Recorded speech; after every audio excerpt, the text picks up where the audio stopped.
Hello, CA warriors. How are you all doing? Friends, today we are going to start with a very interesting topic. But, friends, before that, remember the goal of this video is not to go deep into every single concept, but to give you a crisp, exam oriented summary so that you know what is important and how to remember it smartly. This book and video together will act as your perfect self study partner. And I'm super confident, guys, that after this revision, you will be able to solve any MCQ that come your way in the exam. So let's begin this rapid fire revision session. And yes, if you find these notes helpful, don't forget to share them with your friends.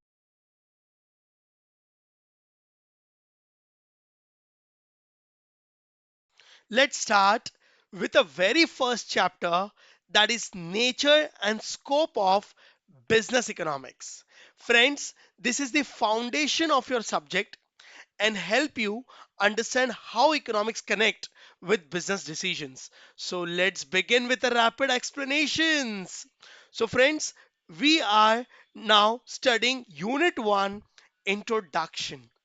First question arise is, what is economics and why economics?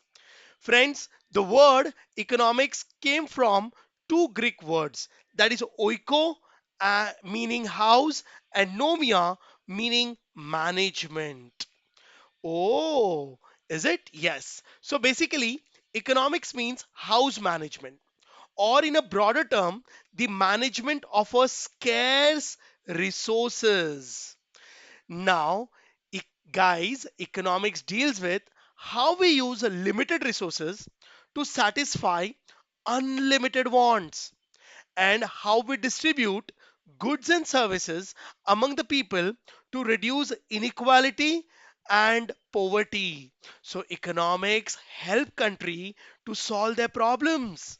Oh, so friends, in simple words, economics is all about choices because our wants are unlimited, but resources are limited. Now, view of modern economist. Now, modern economists, the new generation economists, some have broader views than a traditional economist. Okay. According to the modern economist, economics is the study of how we allocate and scarce resources to produce goods and services and distribute them very efficiently to maximize the satisfaction. So it is not about just wealth, it is about making smart decisions for better living and sustainable growth. Oh, now, so modern economists have a broader view now and a huge expectations from the economists, from economic subject. So now the question arises, how economic helps human beings to solve their economic problems?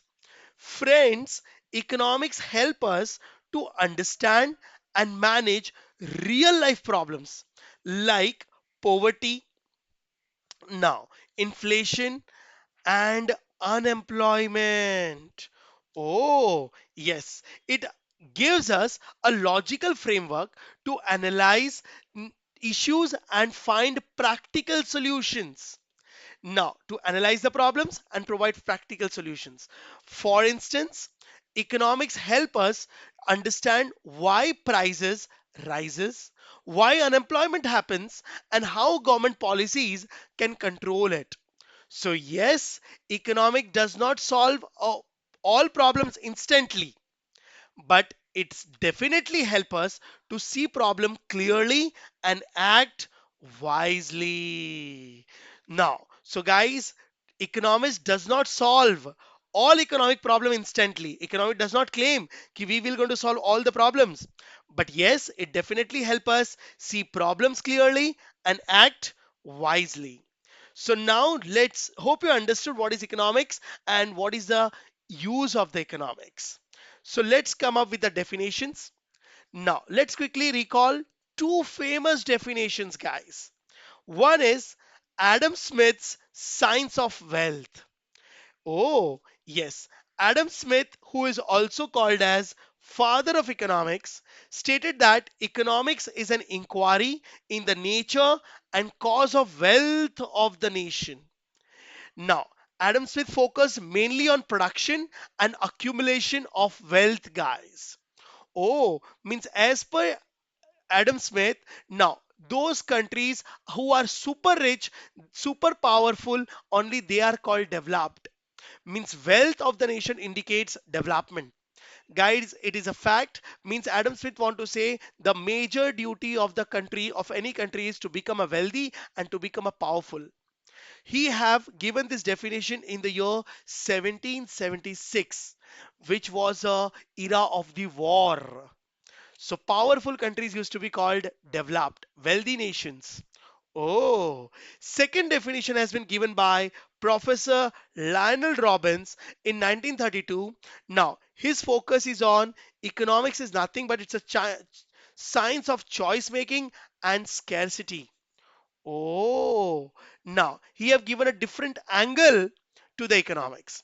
According to him, economics is a science which study human behavior as a relationship between ends and scarce means which leaves alternative uses.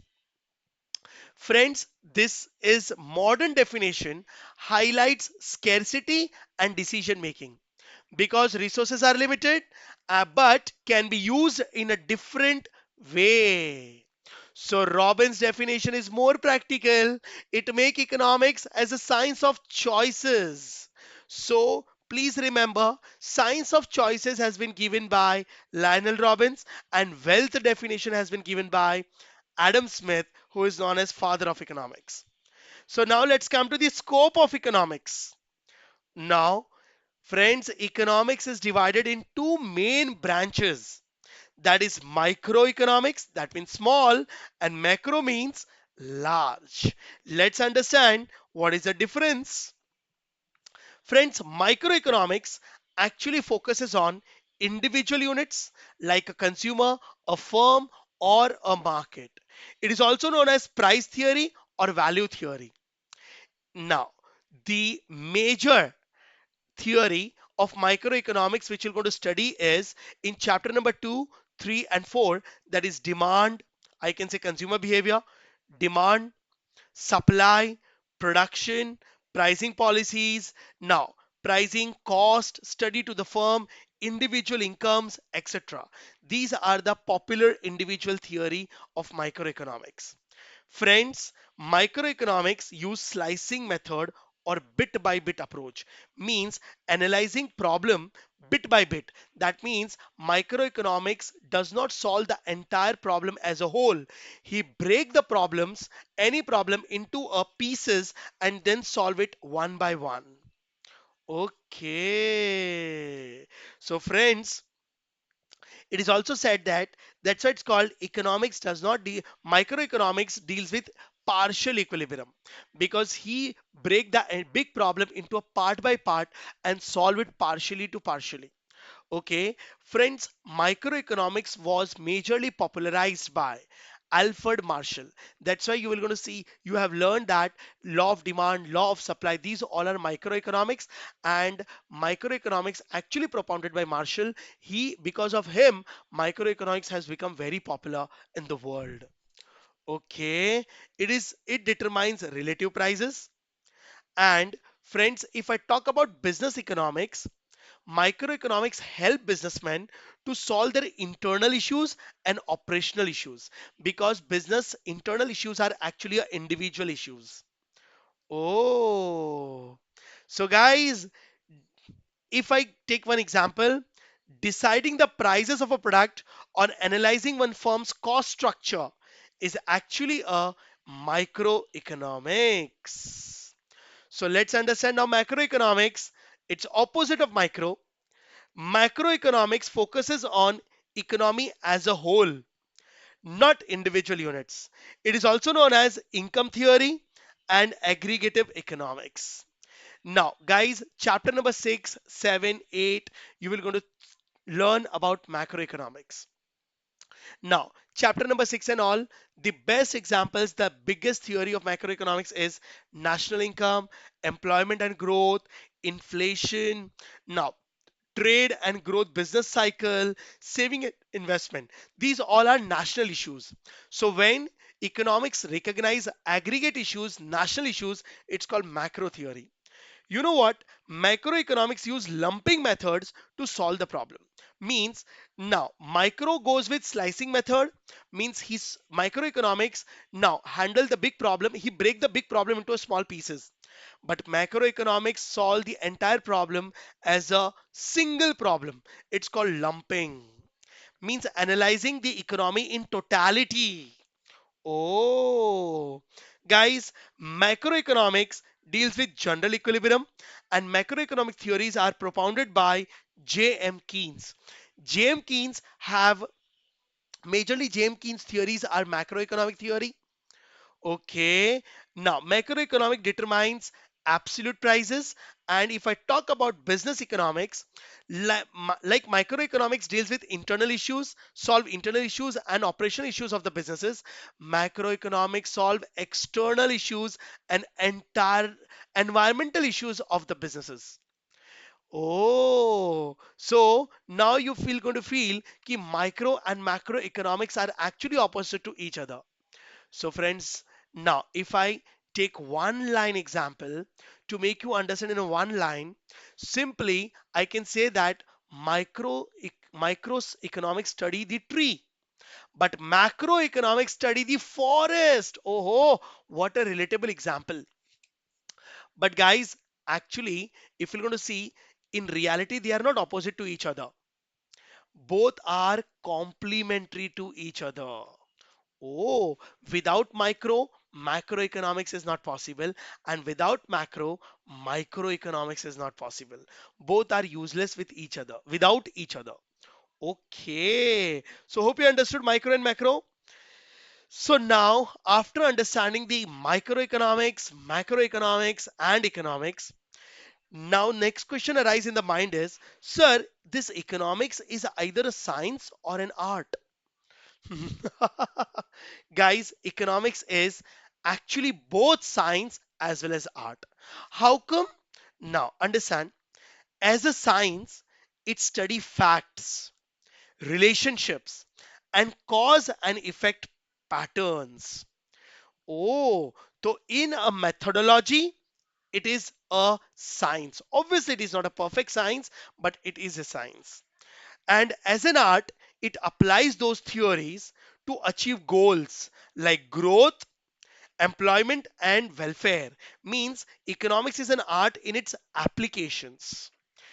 Oh, so to understand the problems, now it is a science. But to come up with the solutions to solve the problems, it is an art. So, for example, studying employment is a science, but making a policies to reduce unemployment is an art. So economics teaches both understandings and applications. Okay, hence we can conclude that economics is both science and art. So now you understood economics as science also as well as art also. If I tell you it is a science, then which type of science it is? Now, it is not a perfect science, but guys, economics is positive science or a normative science. Economics is both positive and normative. But what is positive science or pure science and normative science? Let's understand one by one. Positive science deals with what is, that is facts and reality. Means positive science help us to explain situation without giving any opinions. That means positive science deals with fact and it does not entertain any kind of value judgments. It does not pass any value judgments. Oh, for example, I can say now India's inflation rate is 6%. So it is based on data, it is based on facts.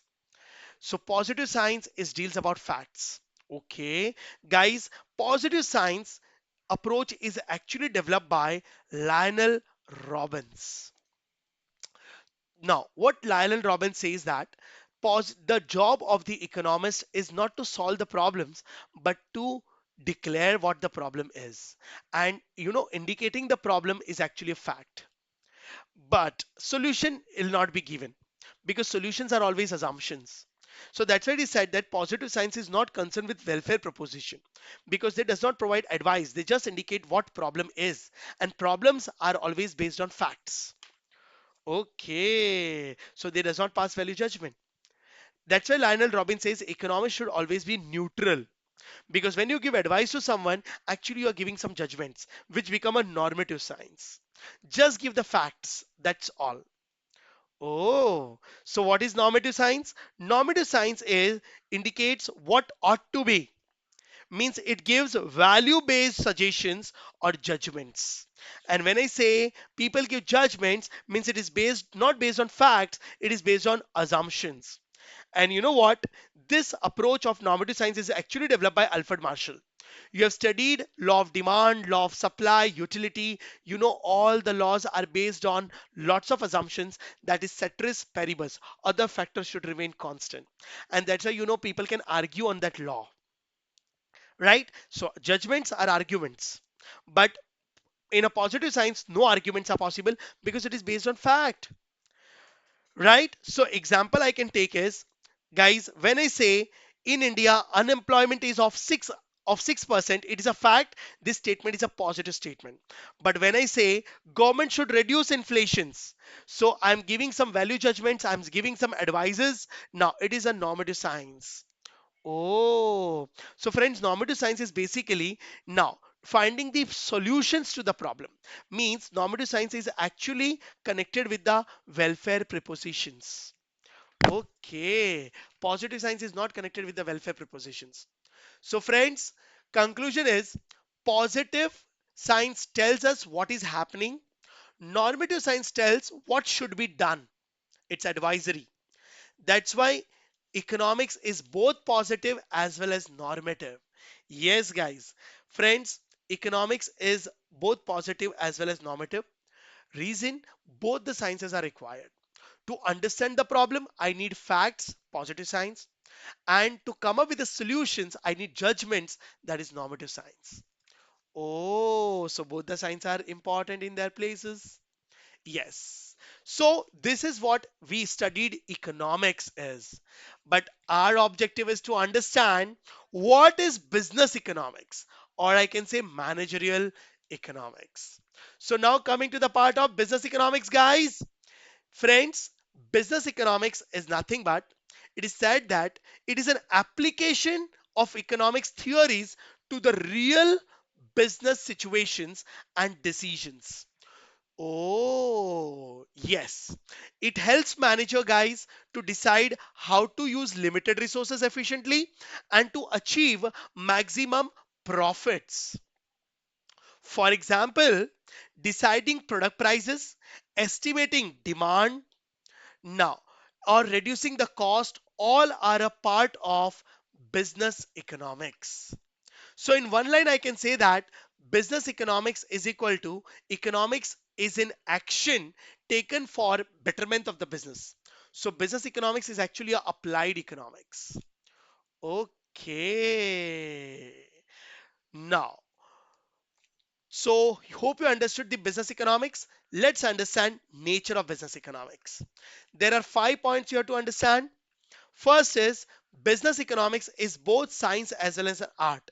Of course, when you're applying economics theory now into a business, it becomes business economics. So when economics is a science and art, business economics will also be a science and art both because it apply theory to practice. Theory means science, art means practice. Am I correct? Yes.